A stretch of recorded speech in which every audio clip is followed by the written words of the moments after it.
अस्सलाम स्टूडेंट, आज हम लेक्चर नंबर अपना 24 स्टार्ट करेंगे, जो कि आपके पेज नंबर 72 के ऊपर मेंशन है फ्रिक्शन का। What is mean by the friction? Friction को आम ज़ुबान में हम कहते हैं रगड़, और रगड़ को अगर हम क्या कहते हैं इज़ अ डीपली मीनिंग के लिहाज से लेकर जाएँ तो डेट इज़ कॉल्ड अपोजिशन, जिसको कहते हैं मज़ाहमती फोर्स भी इसको कहते हैं, मज़ाहमती रिएक्शंस भी कहते हैं। ठीक है, अब फ्रिक्शन की डेफिनेशन हम क्या कहते हैं, इसकी डेफिनेशन सबसे पहले डिस्कस कर लेते हैं। कहता है the force that oppose the motion of moving, कि जो मूविंग ऑब्जेक्ट हैं, ठीक है, जो कि एक दूसरे के ऊपर, ज़ाहिर बात है अब मेरा ये हाथ है इस पेपर के ऊपर मूव कर रहा है, तो इसके दरमियान एक फ़ोर्स पाई जाती है जो कि इस हाथ को मूवमेंट करने से क्या करती है, रोकती है। ठीक है, वो फोर्स आपकी क्या करेगी, फ्रिक्शन करेगी। The force that opposes the motion of the moving objects is called friction. मसलन मैं आपको इसकी एग्जांपल देता हूँ। अब एक टायर है, ठीक है, उसको आप स्टिक के साथ हिट करते हैं, वो रोल आउट करता करता करता करता कुछ देर बाद उस आगे कुछ फास्ट के बाद जाके नीचे गिर जाता है।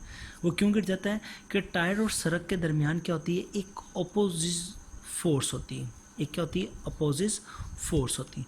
वो जो अपोजिट फोर्स होती है वो बेसिकली इसकी मोशन को क्या करती है, इफेक्ट करती है। न्यूटन ने अपने फर्स्ट लॉ के अंदर कहा था कि no net force applied on the object the object continued state. कहते हैं वो अपनी ऑब्जेक्ट क्या करता है, अपनी स्टेट को कंटिन्यू करता है। मसलन टायर है, ये अगर जब मोशन के अंदर आएगा तो ये अपने मोशन की स्टेट को क्या करेगा, कैरी ऑन रखेगा। कहते हैं जब नेट फोर्स इसके ऊपर अप्लाई किया, वो नेट फोर्स क्या है, आपकी फ्रिक्शन है, जो कि सड़क और क्या कहते हैं टायर के दरमियान है। ठीक है, याद रखें कोई भी चीज़ जो सी है आपकी ना, यूनिवर्स बिल्कुल प्लेन नहीं है। अगर हम इसको माइक्रोस्कोपिक मैग्नीफाइंग तरीके से करके देखें, मसलन दो ब्लॉक हैं, ठीक है, तो इसके अंदर क्या है, एक दूसरी सरफेस, अगर हम इनको माइक्रोस्कोपिक तरीके से देखें मसलन ये, तो इसके अंदर ऐसे उभार नज़र आएंगे दोनों सरफेस के दरमियान। ठीक है, जिसको हम कहते हैं कोल्ड वेल्ड्स कहते हैं। क्या कहते हैं हम, कोल्ड वेल्ड्स कहते हैं। ठीक है, अब ये जो कोल्ड वेल्ड्स होते हैं ये एक दूसरे के अंदर क्या होते हैं, ग्रिप हो जाते हैं। एक दूसरे के अंदर क्या होते हैं, ग्रिप हो जाते हैं। जब ये ग्रिप हो जाते हैं तो इसको मूव करना थोड़ा क्या होता है, डिफ़िकल्ट हो जाता है। ठीक है जी, तो जब उसको मूव करना थोड़ा डिफ़िकल्ट होता है, that is called a friction. उसको हम क्या कहते हैं, फ्रिक्शन कहते हैं। ठीक है, कहते हैं इसी तरह ही अगर आप एक ऑब्जेक्ट को दूसरे ऑब्जेक्ट के ऊपर स्लाइड कर रहे हैं, ठीक है, आप इसके ऊपर एक ईंट और ऊपर रख दें।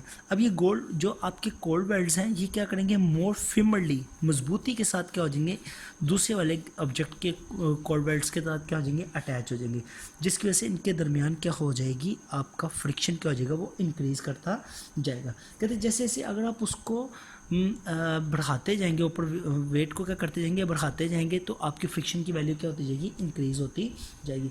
इसी तरह ही आपने देखा होगा क्या कहते हैं, मुख्तलिफ सरफेस के ऊपर आपने हाथ पकड़ कर देखा होगा, आपके जो क्लीन की सरफेस है वो काफ़ी रफ़ होती होगी, उसके ऊपर आपको ज़्यादा फ्रिक्शन महसूस होती होगी। टाइल के ऊपर आपको कम महसूस होती होगी। कोई भी सरफेसेस जो सी होती है वो बिल्कुल आपकी क्या होती है, क्लीन, यानी कि ऐसे नहीं होती कि उसके ऊपर कोल्ड्स एंड वेल्ड्स ना हो।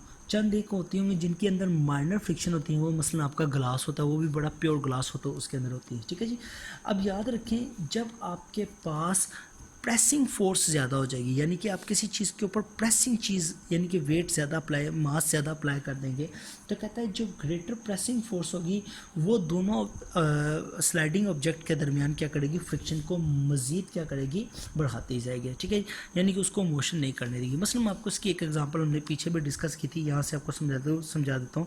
मसलन ये देखिए, ये एक टेबल है, ये क्या है, एक टेबल है। ठीक है, ये एक फ्रिक्शनलेस पुली है। ठीक है, ये एक लकड़ी का ब्लॉक है।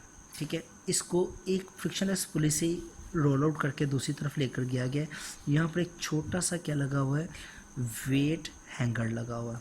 ठीक है जी, वेट हैंगर लगा हुआ है। अब इसके ऊपर आप क्या करते हैं, वेट को बढ़ा देते हैं, यानी कि इसके ऊपर एक मास और रख देते हैं लकड़ी के ब्लॉक के ऊपर, मसलन 20 kg का।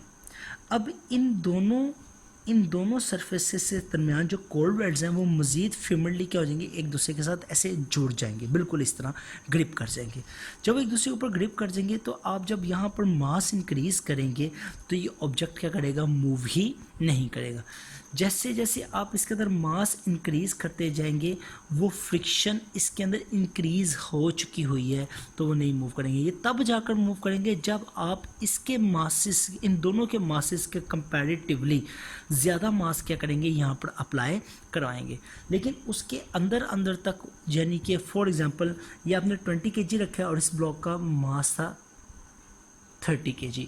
अब इन दोनों को हम प्लस कर लेते हैं, m1 और m2 को, ये क्या हो जाएगा 50 kg हो जाएगा। ये क्या हो जाएगा 50 kg हो जाएगा। जो ये 50 kg मैस हो जाएगा तो ये ऑब्जेक्ट क्या होगा, आगे की तरफ तभी मूव करेगा जब आप इसके ऊपर कम से कम 600 न्यूटन की क्या करेंगे, फोर्स अप्लाई करेंगे। 600 न्यूटन की क्या करेंगे, फोर्स अप्लाई करेंगे। यानी कि आप यहाँ पर 550 मास या 530 मास क्या करेंगे, अप्लाई करेंगे, किलोग्राम का मास अप्लाई करेंगे, तभी ये ब्लॉक क्या करेंगे, आगे की तरफ मूव करेंगे।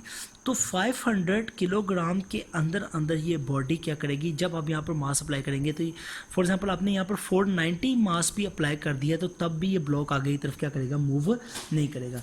अब वो एक लिमिट के अंदर अंदर तक फ्रिक्शन क्या रहती है, अप्लाई करती है। एक लिमिट के अंदर अंदर फ्रिक्शन क्या होती है, अप्लाई करती है। जैसे ही आपने 550 किलोग्राम मास अप्लाई किया तो ये ब्लॉक आगे करेगा, मूव कर देगा। तो आप कहेंगे सर फ्रिक्शन कहाँ गई, तो मैं कहूँगा बेटा उसका आंसर ये है कि आपने लिमिटिंग फ्रिक्शन जो वैल्यू थी उससे ज़्यादा रिएक्शन यानी कि नेट फोर्स उसके ऊपर अप्लाई कर दिया, जिसकी वजह से बॉडी क्या करेगी, आपकी आगे की तरफ मूव करेगी। तो यहाँ पर एक कॉन्सेप्ट आपकी बुक के ऊपर मजीद मेंशन किया हुआ है, वो है लिमिटिंग फ्रिक्शन का। वो क्या है, लिमिटिंग फ्रिक्शन का। लिमिटिंग फ्रिक्शन क्या है, maximum value of the static friction. Static का मतलब है कि वो मैक्सिमम वैल्यू जो किसी ऑब्जेक्ट को साकिन करने के लिए, या वो फोर्स जो किसी ऑब्जेक्ट को साकिन करने के लिए क्या होती है, अप्लाई की जाती है, या वो अप्लाई की जाए, उसको हम कहते हैं स्टैटिक। क्योंकि फ्रिक्शन है उसको हम कहते हैं स्टैटिक फ्रिक्शन कहते हैं। Maximum value of static friction is called known as a limiting friction, is known as a limiting friction। ठीक है जी। अब याद रखिए मैंने अभी आपको बताया है कि जो स्टैटिक फ्रिक्शन है या जो यहाँ पर फ्रिक्शन है वो लिमिटिंग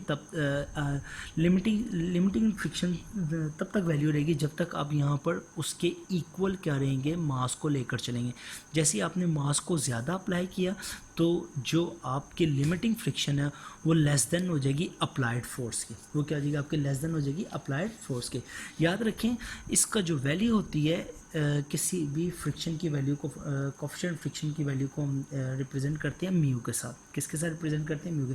वो बेसिकली किसकी इक्वल होती है, स्टैटिक फ्रिक्शन डिवाइडेड बाय क्या होती है, नॉर्मल रिएक्शन। नॉर्मल रिएक्शन क्या होता है, जो इसके ऊपर अपवर्ड फोर्स क्या हो रही थी, अमल कर रही थी। याद रखें म्यू का यानी कि जिसको हम कोएफिशिएंट ऑफ फ्रिक्शन कहते हैं, ठीक है।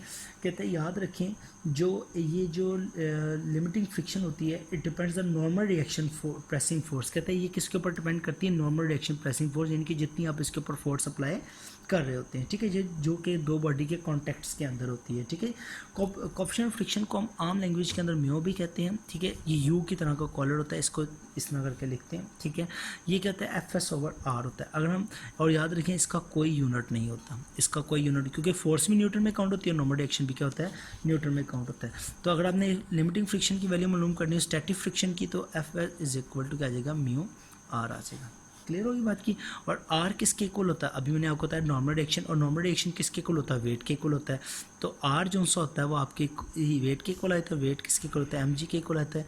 ये होता है म्यू और mg आपकी वैल्यू आ जाती है, ठीक है जी।